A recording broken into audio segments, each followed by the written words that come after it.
check out our streaming schedule for this week. We've got tons of content in terms of the NFL and college football, as we're going live just about every single day this week. So make sure you hit that notification bell so you don't miss a single moment where we go live. And now, on with our feature presentation. September 13th, 1981. It's week 2 of the NFL season, and we head to San Francisco for this NFC battle between the Chicago Bears and the San Francisco 49ers. This was a big game for both of these teams because of how they started their campaigns off, with the 49ers coming off of a 24-17 loss in week 1 to the Detroit Lions, and the Bears coming off of a 16-9 loss in week 1 to their division rival, the Green Bay Packers. The last thing you could afford to do if you wanted to be successful is start the year off 0-2. Since the merger of the American Football League and the National Football League in 1970, only 1 year out of the last 11 did you see a team start the season off with an 0-2 record and make it to the postseason. So an 0-2 start was, in essence, a death sentence. Now, if you wanted to watch this game on television and you were in San Francisco, you were straight out of luck, seeing as the game was blacked out. If you want to see your 49ers attempt to win a football game for just the 4th time in the last 16 weeks, dating back to week 4 of the 1980 season, and for just the 10th time in the last 46 weeks, dating back to the end of 1977, you were straight out of luck unless you were at the game or could rig a signal, because the game was blacked out. Back in the day, games that were not sold out were blacked out locally, as a way to incentivize people to actually buy tickets. And seeing as Candlestick Park held well over 57,000 spectators, and not even 50,000 spectators showed up, the game was not shown locally. By itself, this isn't a story. Games got blacked out in the home market all the time.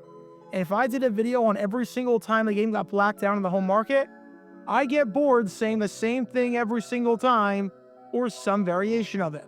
Which is why the good news for you guys is that I don't do that. But what I do on this channel is tell weird and wacky stories about the history of the NFL that are unique that you might not know about, like the story in today's video. So if you like that sort of stuff, then be sure to like this video down below, subscribe, and turn on the notification bell so you don't miss a single video that we post on the channel, because we post every single day and have a live stream every single day about NFL history. Thanks in advance for your support as we try and hit 70,000 subscribers. However, while it was not a guarantee that you'll be able to watch your team play on television while they were at home, it was always a guarantee that you'd be able to watch your team play while they were on the road. Even in the days when games got blacked out on the home market, regardless of whether or not the game sold out, you always got to watch your team play on the road. The logic for this makes sense. Whereas showing a game on television at home could incentivize people to not go to the game, thereby not spending money and hurting the gate revenue, showing a game on television on the road does not do that, because very few people are flying to watch their team play. And it would be next to impossible to create a following in the local market if you can't follow along in said local market. So if you were in Illinois, which is very obviously Bears country, in theory, you should have been able to watch this game that you've been watching this whole time. However, what you'll be stunned to find out is that this was not the case. Far from it, in fact. Because unless you were in the heart of Chicago, as it turns out, on this day in 1981, you would not be able to watch this game and would not be able to watch your Bears play. Despite getting every Bears game, a good chunk of Illinois would not be able to watch their home team play the 49ers on the road. And the reason why might surprise you, because this is the story behind the Bears game that no one in Illinois could watch. Before I talk about the actual incident in question and why no one could actually watch the game, keeping in mind that it had nothing to do with a technical issue of any kind, we need some context to understand how the game itself was going, since I've already dissected the game's importance. And as you could probably tell from these highlights, yeah, the San Francisco 49ers had their way with Chicago on this day, picking up what would be the first of many wins throughout the 1981 campaign, as they took it by a final score of 28-17. Chicago could not hold on to the ball if their life depended on it, turning it over 3 times, including once down by the goal line in the 4th quarter, and another time as they were driving late in the 4th quarter, trying to mount some sort of comeback. San Francisco scored the final 14 points of the game. They had a great offensive showing, thanks in part to Joe Montana, who threw for 287 yards 3 touchdowns, and no interceptions, and posted a passer rating of 122.8, as he and Freddie Solomon sliced and diced Chicago's defense all game long, with Montana never getting sacked once. Combine the offensive and defensive miscues of the Bears with a special teams miscue after Bob Thomas shanked a field goal from inside of 30 yards, and this was definitely not Chicago's day whatsoever. Far from it. But like I said, if you were a Bears fan and were living in Illinois but somewhere outside of Chicago, you were unable to watch this game.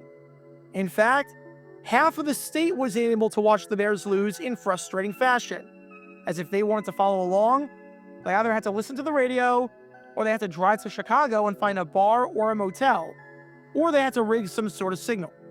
Again, blackout rules didn't apply for the road team, and even if the Bears were at home, this shouldn't be an issue.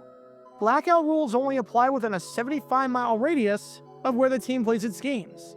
So for cities like Moline, Davenport, and Rock Island, who are 150 miles away, and for cities in that western part of Illinois, this shouldn't have been an issue. But it was.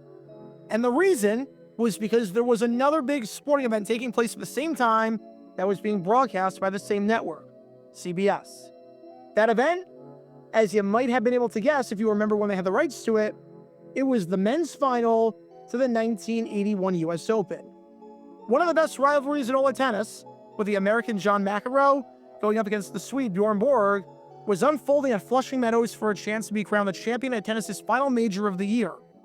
This might be the best rivalry in tennis history, excluding Rafael Nadal and Roger Federer, as these two met 4 times in Grand Slam finals, including the previous year at the 1980 US Open, which was a 5-set thriller won by McEnroe. This one went 4 sets, with McEnroe taking it 3-1 after dropping the first set, and with McEnroe winning his 4th Grand Slam and his 3rd consecutive US Open. The problem with this event?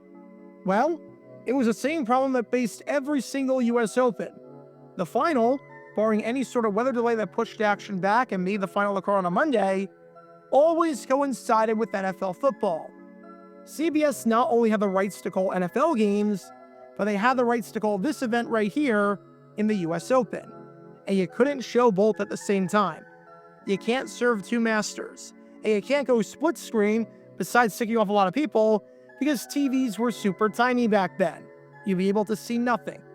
So every year, there was always a controversy between these 2 competing forces, where an affiliate would have to decide whether to show live football or live tennis. Now you might be asking, well, why didn't they just cross-flex this game that you're watching right now to NBC, which held the rights to the AFC package of games? We saw CBS not have any games at 1 o'clock in 2020 when the final round of the Masters interfered with the NFL. So why couldn't they just do that here? Well, cross-flexing wasn't a thing back in 1981. In fact, it wouldn't be a thing for another 30 years, which you can learn more about by clicking the card in the upper right corner. Excluding Monday Night Football, where every game was televised by ABC, all games where an NFC team was on the road had to be televised by CBS, no matter what. Now, why the NFL didn't plan accordingly for that, I have no idea, because it's not like this issue wasn't known, and it's not like this snuck up on them. We knew every year that CBS had the rights to the US Open, and the final would interfere with an NFL Sunday. However, this was the predicament for every affiliate. Pick the US Open, or pick an NFL game. Heck, this wasn't even the first of these controversies from that same day in 1981. As if you want to learn more about another controversy regarding CBS and the US Open down in Texas interfering with the Cowboys game, click the card in the upper right corner. Prevailing wisdom and logic would say that if you're playing in a market where your NFL team is playing, you would show the NFL game.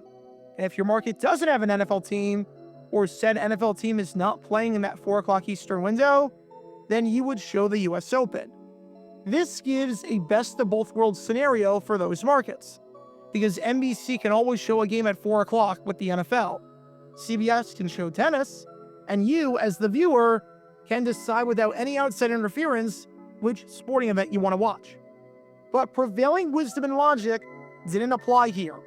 Not in this case, because when WHBF, as in the CBS affiliate that serves all of Western Illinois, and is big enough to be in the top half of all media markets in the country, had to choose whether to air the Bears, as in their home team and a team supported by the locals, or the final of the US Open.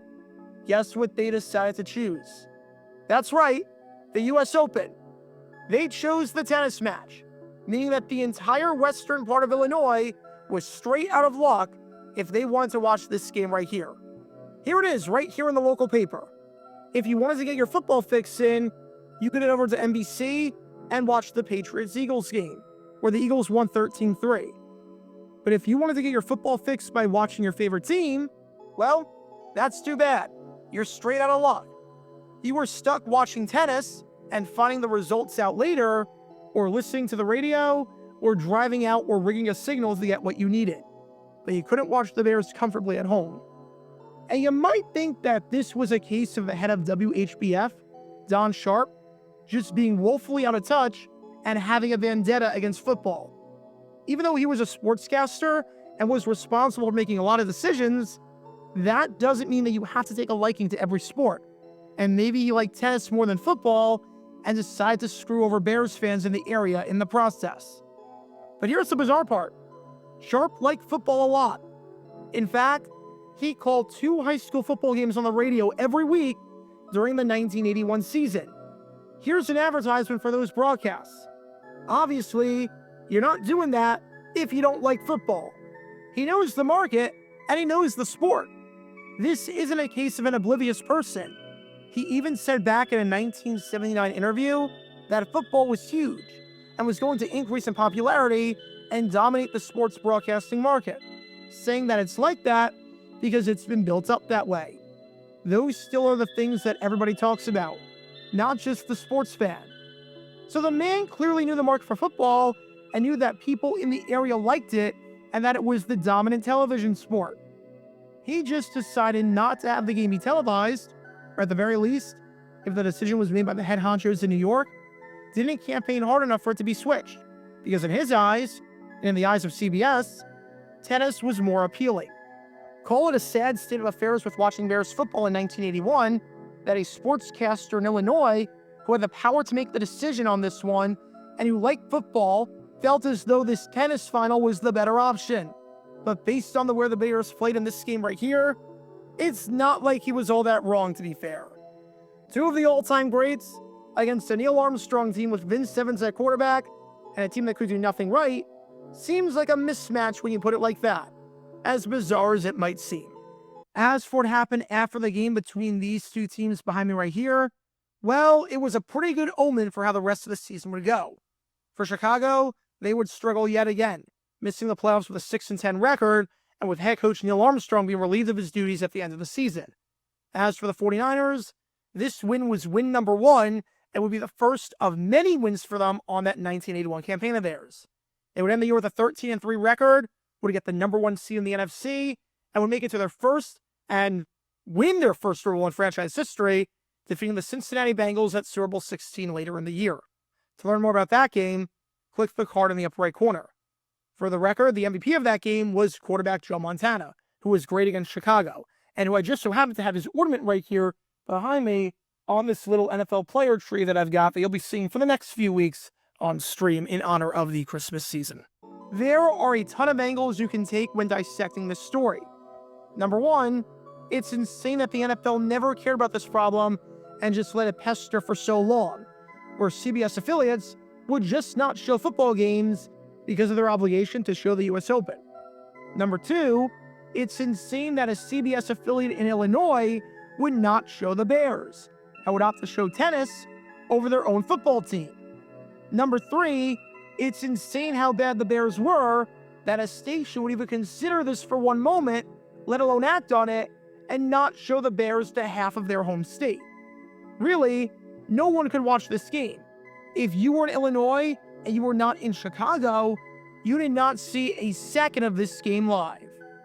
Because on this day in 1981, CBS, Borg, and the Bears all committed their fair share of faults. Be sure to like and subscribe if you have not done so already, as it helps the channel out a lot, and check out my other channels, JG8 for the history of college football, JG7 for the history of baseball, and JG9 News, where we talk about all things happening in the NFL. Join me every Wednesday night at 8 p.m. Eastern, where we'll play live NFL trivia for cash prizes. And make sure to join me live as we're on stream just about every single day. And thanks to all our Patreon members and our YouTube members for helping out the channel. See how you become a member and show your support financially in the description down below.